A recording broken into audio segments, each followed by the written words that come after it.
आइए आज हम भारत के इतिहास के उन महत्वपूर्ण कालखंडों और विचारधाराओं पर चर्चा करते हैं जिन्होंने न केवल हमारे देश को दिशा दी बल्कि पूरी मानव सभ्यता को सोचने का नया दृष्टिकोण प्रदान किया।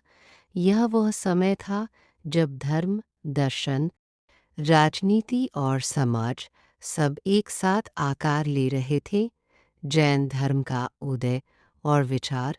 जैन धर्म भारत की प्राचीनतम धार्मिक परंपराओं में से एक है। इसके प्रवर्तक महावीर स्वामी ने सत्य, जैन भावीत, स्वामी ने सत्य, अहिंसा, अस्तेय, ब्रह्मचर्य और अपरिग्रह जैसे महान सिद्धांतों को मानव जीवन का आधार बताया। उनका मानना था कि आत्मा शुद्ध है और कर्मों के बंधन से मुक्ति पाकर मोक्ष प्राप्त किया जा सकता। त्याग और नैतिकता का मार्ग दिखाया। बौद्ध धर्म के प्रवर्तक गौतम बुद्ध थे, जिनका जन्म तिस्तिक्सा पूर्व लुम्बिनी में हुआ।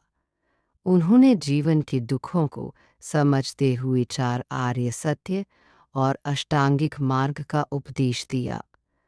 बुद्ध का संदेश सरल था, मध्यम मार्ग अपनाओ, करुणा रखो और अहिंसा को जीवन का आधार बनाओ।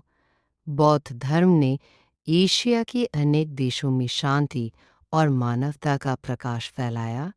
मगध राज्य का उत्कर्ष। मगध प्राचीन भारत का सबसे शक्तिशाली राज्य था। इसकी राजधानी राजगृह और बाद में पाटलिपुत्र बने। यहाँ से शक्तिशाली राज्य राजवंशों का उदय हुआ, जिन्होंने पूरे भारत को एक सूत्र में बांधने का प्रयास किया।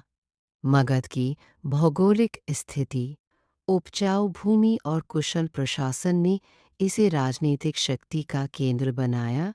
सिकंदर का भारत अभियान 300 ईसा पूर्व जन्म में सिकंदर महान ने विश्व विजय का सपना देखा। 300 जीएसी ईसा पूर्व में उसने भारत पर आक्रमण किया और राजा पोरु से ऐतिहासिक युद्ध लड़ा।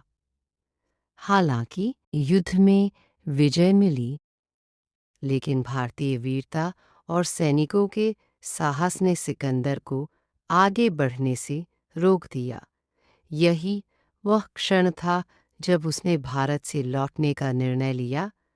मौर्य वंश और चंद्रगुप्त मौर्य भारत का पहला विशाल साम्राज्य मौर्य वंश के अंतर्गत स्थापित हुआ। इसके संस्थापक चंद्रगुप्त मौर्य थे, जिन्होंने चाणक्य के मार्गदर्शन में शक्तिशाली शासन खड़ा किया। चंद्रगुप्त ने न केवल आंतरिक व्यवस्था को मजबूत किया, बल्कि विदेशी आक्रमणों को भी रोका। उनका शासन भारतीय इतिहास में एक नई राजनीतिक चेतना